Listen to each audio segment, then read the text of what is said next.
Hi everyone, and welcome along to this week's episode of No Risk. Jason and I are here by ourselves while the rest of the world is watching the Melbourne Cup at exactly the same time. Great feeling, isn't it, Jason?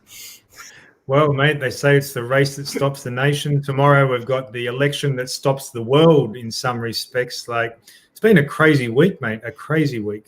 It has been an absolutely crazy week, and I don't know how we're going to go overtime today, but that's bad luck. People will live with it because we've got some really interesting news that's been happening this week, and we'll discuss it as we go. But just to recap on last week, Jason explained for our first episode of No Risk that the risk landscape in the world has changed. It's completely different in 2020, but the important thing is to respect the continuity of the business and respect the people you are dealing with in relation to that business. I cannot overemphasize Jason's words when he said that last week.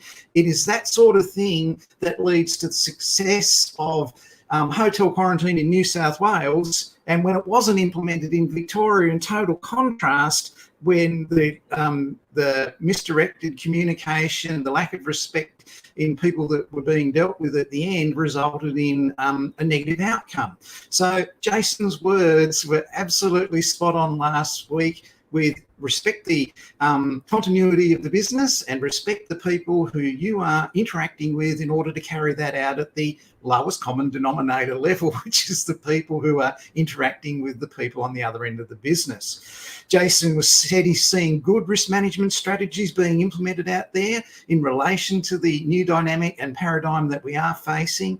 And Jason explained all about his business, which was risk compliance, workplace health and safety investigation, expert witness. He has significant client focus on basically, how could I put it, compliance obligations, and that's what it's all about. And it's particularly with evolving security laws that are changing in relation to COVID this year. It could be at any time something different that's happening, you just don't know. But it's what Jason said that's really important, makes it a synergy between the compliance obligations and frontline security with respect for those that people are dealing with. Now, we've seen that happen in hotel quarantine. We've seen it happen in something as basic and everyday as retail. I really respected the people in my local retail area at the height of the pandemic in April, May. Of this year. They still kept going to work. They were brave people, and they were probably at the highest risk, but they still went on with it. But they had strategies in place for their health and safety, and that's what Jason does in his work. So, Jason, you've been busy this week, mate. What's been happening? Yeah, look, I'm sort of looking at risk management at the moment, Mike, and I'm thinking to myself, and that rather than that whole concept of what you were showing then about the rugby team and about tackling it head on and that, I've just got this fear that as risk managers, we're turning into taking the path of least resistance. All right. And we're not actually looking at, we're more focusing on why we should be doing something rather than how we can go about doing something. And I always say is that business continuity is important because there is a whole lot of risk that becomes then a byproduct of not doing things as well. And we can see the effect that the Victorian lockdowns have had on the economy as well.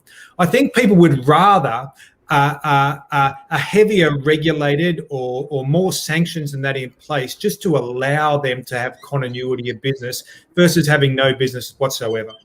That's true. So, we've in the absence of a vaccine in this COVID-19 issue at the moment, and that then we need to have risk strategies that are going to respect the continuity of business, going to allow us to keep trading, and that whilst we have this broader issue of this health-related issue and that taking place. So that's really, really important. But, two things I've learned about risk management this week, Mike, I'll tell you now, is that you think it's difficult negotiating risk management in Australia. Imagine being in the United States at the moment.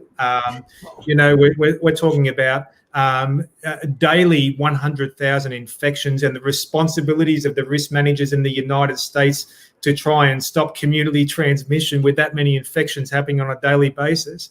And then we have such a divided country with the election taking place at the moment. And I saw businesses are now hoarding up their shop fronts in order for this anticipated unrest that's going to occur, no matter what the outcome of the election is, which no one's betting on at the moment. So it's a crazy dynamic over there, and that we're lucky to live in Australia. But mind you, and that it should act as a clear message that we need to continue to monitor our risk management programs and making sure that we are minimising it as much as possible, because our country tends to follow the United States when it comes to division, when it comes to social issues and that type of thing, and that I would hate to think that that's going to have impact on the continuity of our country, because we've had enough interruption up until now with the COVID-19 pandemic. That's right. We do tend to follow the trends that happen there. And historically, over my lifetime, I've seen that with the Vietnam War. I've seen that with various riots at universities. It goes in its little cycles. And look, it's a challenging time with the pandemic. It will pass. I can't remember in my early lifetime anyone ever talking about the Spanish flu or being concerned about it. Yeah. and in 2 or 3 years' time, they'll look back and go, what was all the fuss about, I'm sure. But the lessons learnt at this time, they last the longest and teach so much. So I'll just go into some of the things that have happened this week, and there's been some really big guns active out there in the security, risk management and regulatory compliance business. First one, Ken Gamble posted on LinkedIn a little clip of Darren J. Now, Darren J is an investigation trainer, and he teaches investigation interviewing, and he's got a new system out from Interview Management Systems. So let's just have a look at a short clip of Darren explaining his new system is what we talked about last week, banking and people ripping off banks, in particular bank managers. Here's Darren with his system, how they go through it. It's only a short video, but Darren's explaining, you're seeing it right from the person. And look, apart from Jason Fullerton, the two people I don't want coming after me are Ken Gamble and Darren J. I know that. We've got a witness that has seen Mr. Caulfield and Mr. Reynolds meeting in the Kirchberg Cafe near to the bank on George Street in Sydney on the 16th of September. And the email relationship between the two has commenced after Reynolds was sacked, immediately afterwards, and has continued until recently. Caulfield's still with us working at the bank. If we scroll in now and look at the actual recent events, we can see that we've got that theft of IP on that Saturday morning. If we've got manager evidence, this is probably a little bit different to Justine's evidence. I would ask him, before I serve this manager's evidence, I would be wanting to talk about the relationship with the manager. So, and we'd call that relationship with manager. And that's simply just to rule out whether there could be any reason for the manager to lie. So how long have you worked for him? How long have you known him? What's your working relationship? How much involvement there? Any problems? No, he's a good guy. Every topic you have should have a clear objective. And the idea is that, and what we're finding with law enforcement is that with a topic objective-based interview plan such as this, we find that law enforcement police officers open an interview, open a topic, cover the objective, get out of it, and move on to the next topic. It's a really And that was Darren J with a short clip there put up by Ken Gamble from the APAC Fraud Summit, which is basically security risk management. That's all it is. So Darren J is an instructor at the Police Academy in New South Wales. Last time I spoke to him, he was. I haven't spoken to him for a year or two, but I'm sure that's still the case. Now, another one that's big in the news this week, a lot of you will know this bloke. Neil Fergus got an interview this week, and it's up on the Azure website as a podcast. Now, if you want some entertainment in your life, this is a great guy to listen to. And Neil's a great bloke, all-round good guy. And in that podcast, he spoke about how his organisation, Intelligent Risks, did the Sydney Olympic Games overall security risk management, and he spoke about security risk management in general during the podcast, and he gave us some important insights. And it all started off with the Olympic Games in Sydney, and Neil's company, Intelligent Risks, has done the overall security risk management for every Olympic Games since and every Commonwealth Games since. So he's a person who knows what he's talking about. And he was talking about security risk management in general. And he said often he speaks to people about, security risk management locally, and they bring up biological attack. And Neil has to say, well, that's great, but let's all calm down and have a look. What intelligence have we got that there's going to be a biological attack at the Dubbo rodeo? Is that really going to be something we have to take into account and, have in our plan? So he's a very articulate and smart thinking man about his risks and his threats. And he talks about communications, just like Jason, and his synergy between the continuity of the business and getting the people at the front line. And talks about what went wrong in Sydney and what went wrong in the Commonwealth Games on the Gold Coast and what went wrong with the London Olympics and how they couldn't get security guards. Now, they needed 21,000 in London and they only had 3,000. And Neil talks about how they addressed that and what they learnt from that. And then he goes on to explain how that didn't happen in Glasgow because they were prepared for it and they'd learnt from the past. Now, there's a really big message there, but Neil never mentioned hotel quarantine in Australia and made comparisons because he's too big a gentleman. He wouldn't stick his neck out and do that because he wouldn't have enough knowledge on it. But you look at what's failed in the past with something like that, you learn, you benchmark it, you learn for the future. So it was really interesting to hear Neil talk about it. And you can jump on the ASIO website and you can listen to that podcast. Only goes for about 12 minutes, but with Neil Fergus, everything that happens in a short time is really hard hitting. He's a great bloke. I would agree with that, Mike. Look, these guys aren't guys that hold their breath and hope nothing happens type thing. These are the guys that use intelligence and that. But the fundamentals of risk management doesn't change whether you're negotiating the Olympic Games or you're just looking at individual risks inside your business.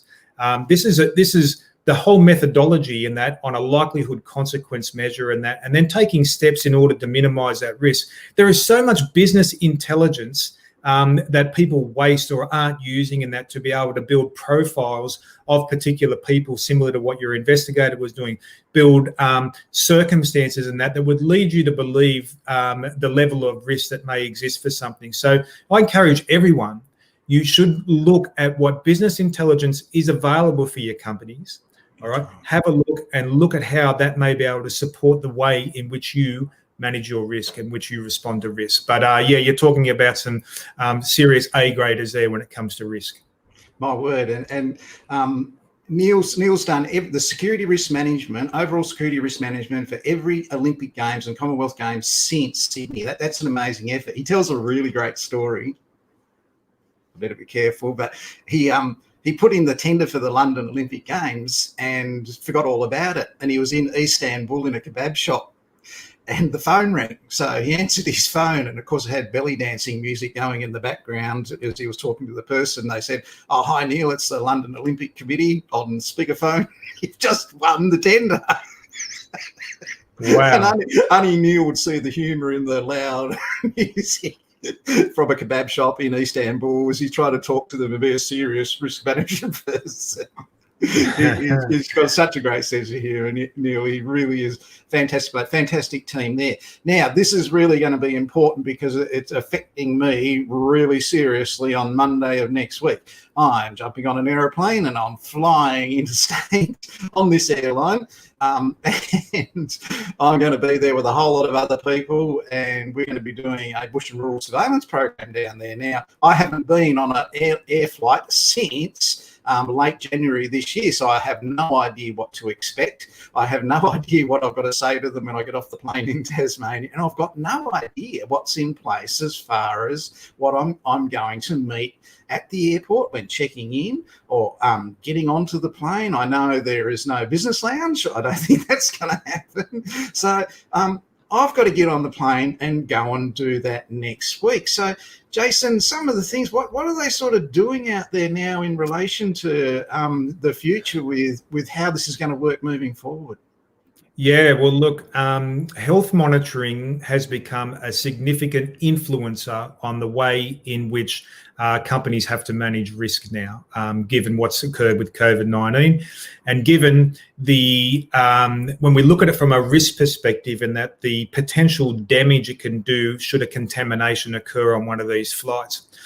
I think as consumers, we all accept the fact that it's going to be far more intrusive when it comes to travel throughout Australia at the moment. So I think what they're doing is, whilst there's this general acceptance, whereas I would rather fly than not fly, and if that means more intrusive examinations, etc., to allow my eligibility to get on a flight, then I don't care. I just want to travel. So on that basis, they're using some technologies now, some fairly sophisticated stuff, but some stuff already within existing security infrastructure that's got the capacity to monitor patrons. I've got a client, a licensed club down here, which has a closed circuit television system that has the capacity to interface with people's temperatures as they're entering the club. But in addition to that, it also counts the numbers of people that are entering as well. So we're seeing that existing infrastructure being used, but I can see what's occurring here in Australia is that they're also using some other sophisticated methods of electronic security, biometric security, and that to be able to scan with little interruption to passengers, mind the way, but be able to scan and that to see if there are features such as high temperatures, that type of thing, to be able to determine whether or not there is any elevated risk about a particular passenger who is going to get onto a flight or get off a flight into a particular area. So, yeah, look, I think most people would accept the fact that it is going to be far more intrusive when it comes to travel now. And you know, some of that is some fairly clever people working behind the scenes, looking at how some of this infrastructure and that can be implemented, and it appears they're already starting to do those rollouts now, particularly in airports. But I can see that it won't be too long before your modern day risk managers will start to use that in large buildings which have a high population of people. Wow, that's amazing. One of the benefits of being old, you really notice that people adjust to these new things. When I first entered the workforce, every Friday night, you had to go to the pub. That was it. The end of the week, the whole workforce you were with, you went to the pub. You were there with 12 other people and you were in 11 shouts. And you bought everyone else a beer. I mean, it cost 27 cents each, those beers. And you bought it and you didn't get a new glass. All the glasses were the same glass. Now, this is a horror story in today's context, but that was the way it was back in 1976. Everybody had, shared the same glasses in a shout. You didn't get the same one the second year. You got someone else's. That was the way it went. And then they brought in this new system where you could get a clean glass if you wanted one. And everyone, what are you, puffed out there, clean glass, all this sort of thing. And they had to put up signs saying, if you want a clean glass, please ask for something. And now, today, it's just natural. You get a clean glass. It doesn't matter how many people's in the shout. You're going to get a clean glass. But that was back in the day. It was unthinkable that that would happen ever. But people adjusted to it. They've forgotten it now. But, since World War I, that was the system in Australia of how it happened. It was a social thing. But I guess there were various communicable diseases that made that come in. It wasn't the pandemic by any means, but people adjust. So if you do have to wear a mask, if you do have to pull out of your flight because your temperature is elevated or whatever, people adjust to that, and it'll surprise a lot of people that can happen. Pleased to hear about that security system working, mate, with the counts and the temperature. That's really great. A deadly virus will do that. A deadly virus will do that. And like I say, I think it's a small compromise for passengers to actually submit to something like that. Yeah.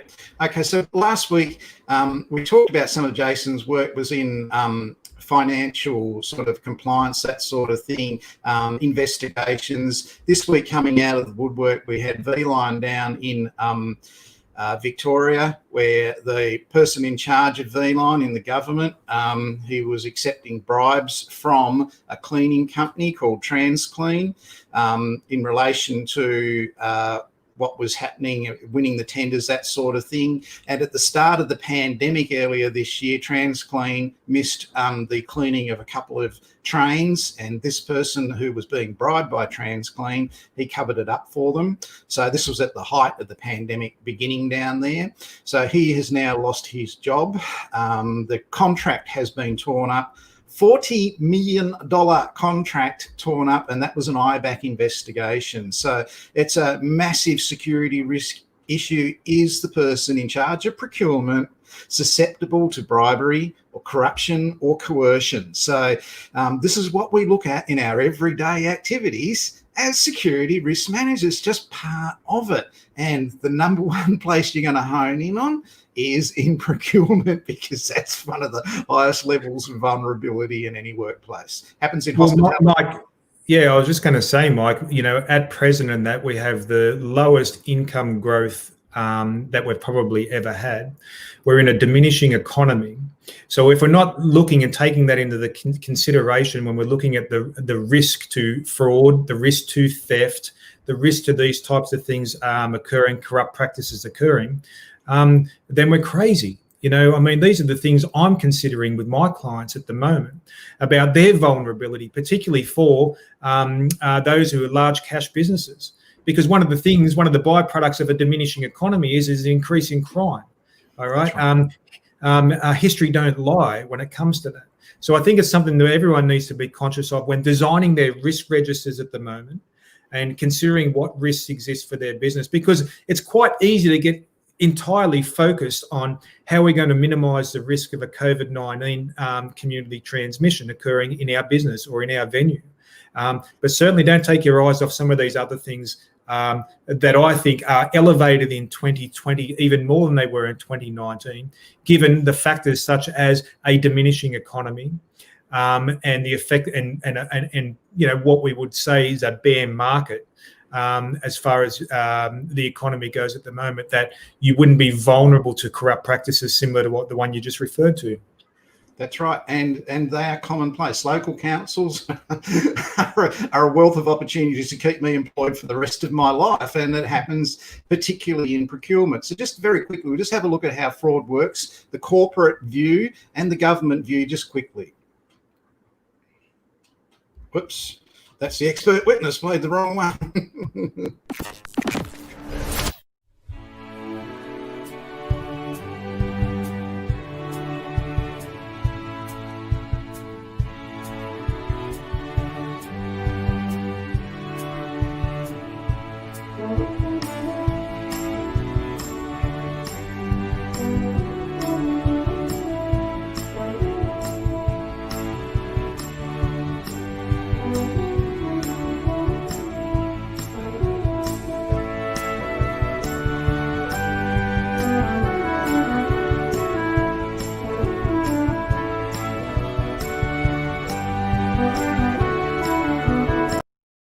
So that's our job as security risk managers. We're going to put in the constraints that stop the person having the opportunity to commit that fraud, whether it's government or whether it's corporate. And it doesn't matter the scale of it. We have an instructor in Melbourne that talks about it in financial crime. And he says he was interviewing the manager about a fraud issue of a big mining company. And the manager said to him, look, I run a $2 billion business. Why should I be worried about $1 million worth of fraud, which was the issue they were talking about? Well, it ended up that fraud was much bigger than that, and it sent his business broke. So mining is not resistant to fraud, and security risk management, financial security risk management, and overall security risk management applies in mining just as much as it applies in hospitality industry, the retail industry, everywhere, agriculture. It doesn't matter what it is, it applies right across the board. So that's our role, to implement that. We'll just have a look at a couple of quick jobs that are come out this week. and just give you a look at what the opportunities are that are out there. Now, this is very, very topical, being Melbourne Cup Day. Risk and Compliance Manager for Racing Queensland. So they're looking for a person to be in that role. That's a beauty, I reckon. Down in Geelong, they want a manager for government risk and compliance for the Geelong Arts Centre. So they can't play football, but they're going into the arts. So that one's down a great opportunity. There's a big new art centre that's been built down there. This one, Woolworths, look, Woolworths, they want a business risk manager. Imagine how wide open they are to serious corruption with transport, with the stock they carry, with the locations they're in. It's massive. So being a business risk manager in there, you get that job and have it on your resume. It's a beauty. Just got to find... Jason, I don't think I put the one up you sent me about the TAFE yesterday. I'm sorry about that, mate. That was a beauty. That 300,000 students or something they said they have over the whole of the state, and that risk manager for TAFE New South Wales will be in charge of a very high-paying, very valuable job. Yeah, this job dynamic in this space at the moment is very active, Mike, very active, and I think that's a sign of the times. So yeah, look, start fine-tuning your skills, start fine-tuning your CV if you're looking, and by all means, and that there's some exciting opportunities out there. Very much so. Now, when I spoke about what Jason said last week with the continuity of the business being paramount, it's come out this week from basically the analysts that Westpac Bank are really struggling to be competitive at the moment. They're gone gun shy because of a few issues with the Hayne inquiry and their lending practices. Then they've suddenly been hit by a pandemic recession and low interest rates. Then they got caught out and fined $1.3 billion by AUSTRAC for issues with financial crime and funds going overseas. Ended up with Asian child porn and stuff like, not all of it, only 40 of those, I think. But this has been a serious issue for Westpac. Very hard to recover when your competitors are going to be rubbing, the ANZ and Commonwealth Bank. They're going to get really, really ahead. And part of our role as risk managers is that continuity of the business. What can we then maximise that are our strengths to make the business survive and thrive in this kind of economy? And that can be done. And we advise on that. But at all times, we've got one eye on that potential for fraud or issues where theft can be, things can be stolen, that sort of thing as well. So that's very important. One of the things I constantly... Sorry, Jason. I was just going to say, Mike, well, the risk dynamic of banks also changed significantly this week because apparently they're saturated with cash because people won't borrow. So they have another risk issue, but how are they going to go about managing that? So that whole dynamic's changed as well now, because it's like, how can we get some of this cash out into the economy? Which is going to be another sort of a new dimension to the way in which they handle risk going forward, because that Royal Commission obviously detected some flaws, detected some integrity issues with the way in which banking was done in Australia. But if we need to get cash out there fast, and the government's going to perhaps take their eyes off some of these stricter lending practices as well, then, we're going to get back to the stage in that where applications are going to perhaps be fraudulent, and we're not going to be more intrusive as far as the methods of which money is given out. Yep, that's very true.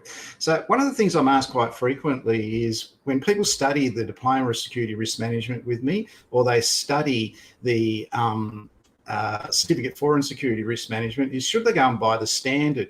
Well, there's several standards, and there's the initial one. This is one Jason and I studied some 14 years ago.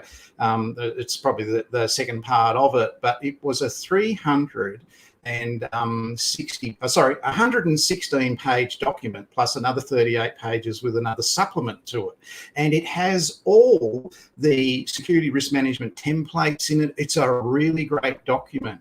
If you're an Australian Security Academy student or a client of Jason's and you need to know where to go to get a copy of that, send me an email and I'll send it out to you so you can see where you can get it. So it's a historical document. It's not in effect today. People studying it with me say, oh, you know, what about this one? This is a 2009 version. Now, again, this one's 26 pages. Now, it's vastly watered down than the first one, but it doesn't have the templates in it. It's still a substantial document. Now, there is a 2018 version out as well. Now, here that is. This is the 2018 version. It's a very basic 16-page document. Now, I'm not counting the 2 pages that have been deliberately left blank. So that's the one you would use if you're studying today. You want to make sure if you're studying a diploma of security risk management or a certificate for in security risk management, the registered training organisation you're studying with has substantial supporting reference materials, because you won't get anything out of that standard which you'll be paying $150 for. I wouldn't waste my money personally. I'd be going back looking for this one or this one. So just a little bit of a tip. These are substantial documents. And the 2018 version, 16 page, it's just not quite enough if you're trying to get an overview of context and a broad view across the board for your security risk management practices to a consultant in New South Wales or business license in Victoria. So keep that in mind. If you do want a copy of this one, I'll let you know where you can get it. You just tell me you're a client of Jason's or you're a student of mine, and I'll sort that out with you. Even this one is still just as good. So, but don't go spending $150 to Standards Australia on that 16-page document. Now, I said last week that security risk management reports, sometimes they're 4 pages long, they're 6 pages long. They don't have to be 500 pages long, but they've got to say what's relevant and in that short period of time. They've got to be readable. It's not like a thesis you write at university that only your mother will read. But when you have these supporting standards, they should be more substantial than this last one is. So yeah, Mike, I was just going to add to that, mate, because I think it's really important, and that is that there is no better way for you to be able to represent yourself to your shareholders, to your customers, etc., when your risk management program follows an Australian standard. So, you know, I really encourage everyone, like Mike says, to get a copy of that. There is some fantastic templates in it. And I know I've always used it as a platform of the way in which I undertake risk assessments.